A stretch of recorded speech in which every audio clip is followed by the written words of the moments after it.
sering disebut dengan tekanan darah tinggi.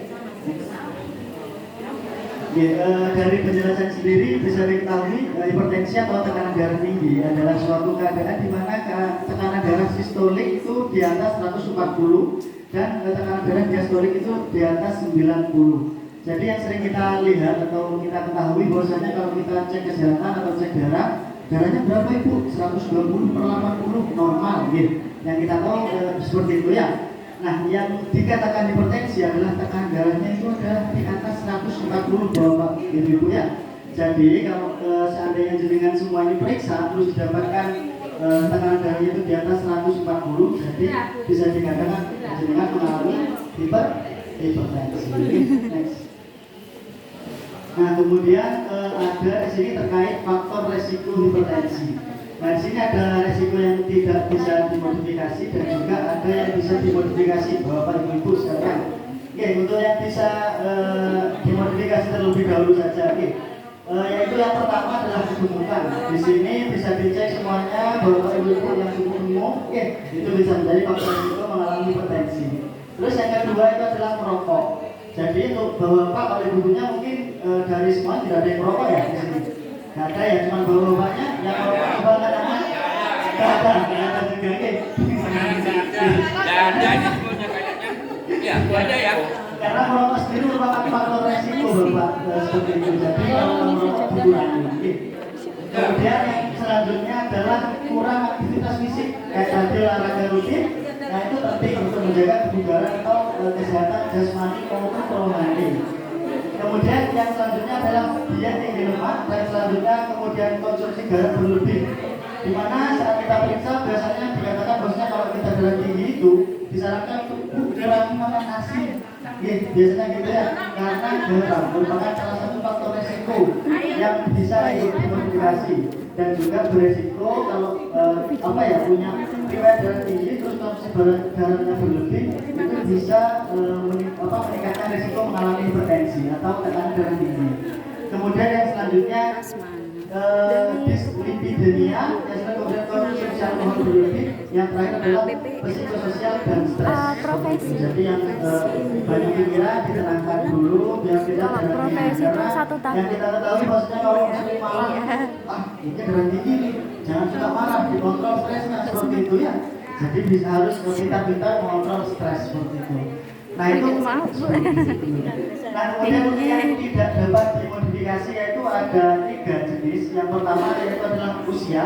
Kemudian yang kedua adalah jenis kelamin. Yang ketiga adalah riwayat keluarga. Saya jelaskan satu-satu. Untuk yang usia, biasanya kalau yang hipertensi terjadi pada tahun usia lanjut.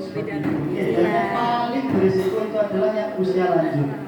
Kalau pada anak-anak ataupun usia di bawah remaja biasanya jarang mengalami hipertensi seperti itu. Usia di atas 50 biasanya ibu-ibu seperti itu, itu usia lanjut. Kemudian yang jenis kelamin.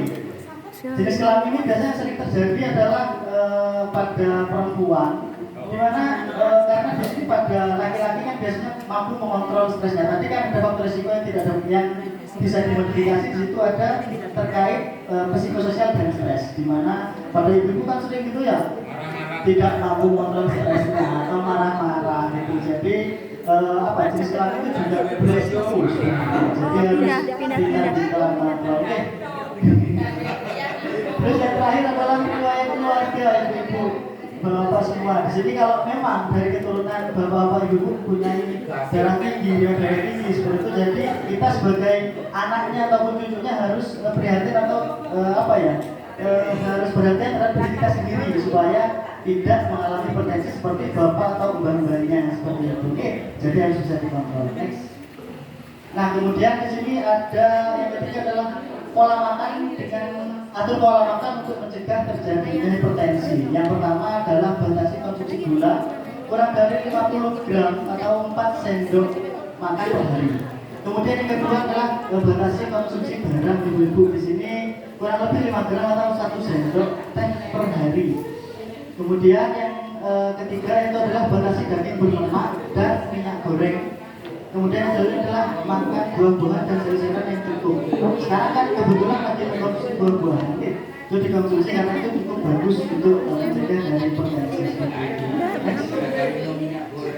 Kemudian selanjutnya mungkin bisa diteruskan oleh teman saya. Baik, selanjutnya adalah trik mengontrol hipertensi. Nah, yang pertama itu kita bisa melakukan kontrol tekanan darah secara rutin. Hal tersebut buat apa? Untuk mengetahui tekanan darah kita normal atau tidak. Nah, kadang tuh kita tekanan darah 140 per 90 kan sudah dikatakan hipertensi. Tapi kadang saya nggak keluar apa-apa, nggak pusing, nggak gimana-gimana. Tapi kalau semisal tekanan darahnya sudah lebih dari 140, itu sudah disebut hipertensi meskipun tidak ada tanda dan gejala yang dirasakan. Karena kan kebanyakan emang hipertensi itu biasa disebut silent killer. Pembunuh yang tidak bersuara, gejalanya seperti itu ya. Karena kita tidak merasa apa-apa, tiba-tiba kita sembuh kena penyakit jantung. Itu karena diawali dari penyakit hipertensi tadi. Karena komplikasi dari penyakit hipertensi ini banyak sekali. Oleh sebab itu kita harus melakukan pemeriksaan cek tekanan darah secara rutin. Selanjutnya, tekanan darah tinggi dari gejala yang sudah saya jelaskan tadi. Tekanan darah yang tidak terkontrol akan menimbulkan komplikasi. Nah, ketika kita melakukan pemeriksaan tekanan darah secara rutin, nah, kita kan tahu tekanan darah kita normal atau berisiko mengalami hipertensi. Jika tekanan darah kita sekitar 130 per 80, kita harus rutin untuk secara berkala untuk mengetahui tekanan darah itu tetap normal atau berisiko mengalami hipertensi. Karena ketika tekanan darah itu sudah dari 120 sampai 140 itu bisa dikatakan prehipertensi atau berkemungkinan akan terkena hipertensi. Oleh sebab itu sangat penting bagi kita untuk menjaga pola makan, gaya hidup dan lain-lain. Setelah itu pastikan ketersediaan obat di rumah apabila tekanan darah kita itu sudah lebih dari 170. Kadang ibu-ibu yang di rumah itu, terlebih ibu-ibu yang sudah menginjak usia lansia, tekanan darah 170 itu tidak mengeluhkan apa-apa, tapi wajib bagi mereka untuk mengonsumsi obat agar tidak terjadi komplikasi seperti stroke dan penyakit jantung. Ya. Lalu minum obat teratur dan sesuai anjuran dokter. Oleh sebab itu kita harus periksa ke petugas kesehatan atau dokter ataupun yang lebih mengetahui tentang penyakit hipertensi dan pola konsumsi obat yang harus kita konsumsi setiap harinya. Karena ketika tekanan darah itu tadi sudah lebih dari 170, kita harus mengonsumsi obat ya. Lalu berhati-hati menggunakan obat bebas. Nah, kita jangan membeli obat penurun tekanan darah itu di warung ataupun di apotek tanpa resep dokter. Jadi kita harus pergi ke dokter dulu, mengetahui obat apa yang cocok untuk kita, yang tepat untuk kita, agar nantinya tidak terjadi masalah seperti komplikasi untuk penyakit lain. Nah, ini tadi yang sudah saya jelaskan bahwa hipertensi itu dapat mengakibatkan penyakit lain yang sangat banyak. Salah satunya adalah penyakit jantung, stroke, penyakit ginjal, kerusakan mata, gangguan otak, gangguan saraf, dan penyakit pembuluh darah. Ini cara mengukur tekanan darah. Nah, pencegahan hipertensi dengan penerapan teknik apa itu teknik? Yang pertama, cek kesehatan secara rutin. Cek kesehatan secara rutin ini tidak hanya cek tekanan darah, tapi bisa cek gula darah, lalu ada cek kolesterol, karena kolesterol ini juga menjadi salah satu penyebab terjadinya hipertensi. Kenapa seperti itu? Karena aliran darah itu kita ada namanya pembuluh darah itu. Pembuluh darah itu apabila terdapat lemak kolesterol dari makanan itu kelamaan akan menumpuk. Plak di pembuluh darah itu akan menumpuk dan aliran di pembuluh darah itu lama-lama akan tersumbat. Ketika pembuluh darah itu tersumbat, aliran darah juga akan terganggu dan lama-kelamaan tekanan darah itu akan tinggi. Selanjutnya, enyahkan asap rokok. Jadi untuk bapak-bapak yang rokoknya sehari habis banyak, kita tolong dikurangin ya. Jaga kesehatan Anda, cintai kesehatan tubuh Anda, karena mencegah itu lebih baik dari mengobati ini Bapak. Karena bukan hanya diri sendiri yang dirugikan, tapi orang lain bisa dirugikan karena asap rokok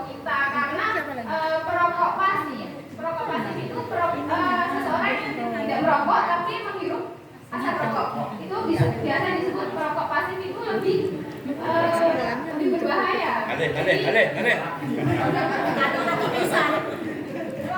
Yang kedua, R, rajin aktivitas fisik. Nah, kita tuh setiap harinya wajib melakukan aktivitas fisik minimal 30 menit.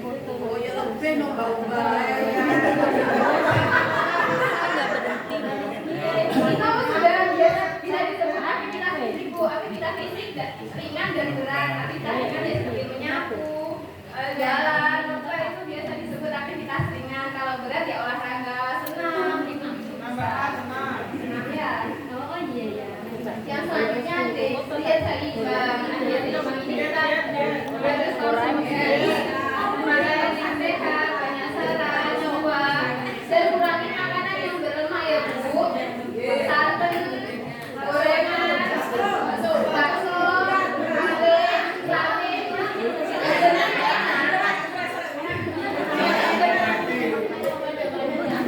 itu sebenarnya makanan yang sangat enak, tapi ya gimana efeknya ke depan itu nggak baik buat kita.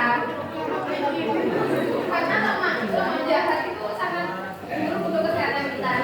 Selanjutnya istirahat yang cukup.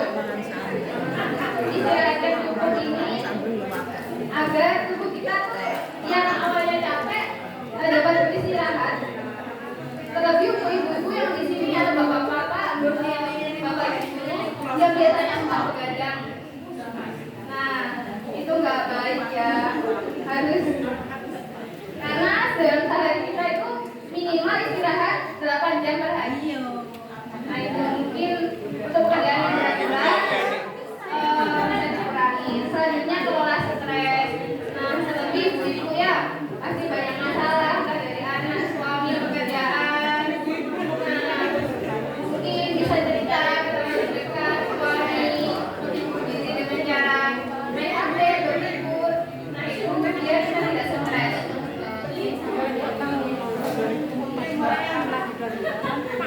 Selanjutnya tindakan hipertensi dengan patuh. B. Periksa kesehatan secara rutin dan ikuti anjuran dokter. Kita harus secara rutin melakukan pemeriksaan kesehatan meskipun kita tidak mengalami sanksi apapun, tapi alangkah baiknya kita selalu rutin untuk cek kesehatan. Yang kedua, A. Atasi penyakit dengan pengobatan yang tepat dan teratur dengan cara kita konsultasi ke dokter atau petugas yang lebih paham terkait kesehatan. Yang B. Tetap diet dengan nutrisi seimbang. Upayakan aktivitas fisik dengan aman. Dan yang terakhir, hindari asap rokok, alkohol, dan zat karsinogen lainnya. Mungkin itu saja yang dapat kami berdua sampaikan. Mungkin dari ibu dan bapak-bapak ada yang mau bertanya? Ini tuh,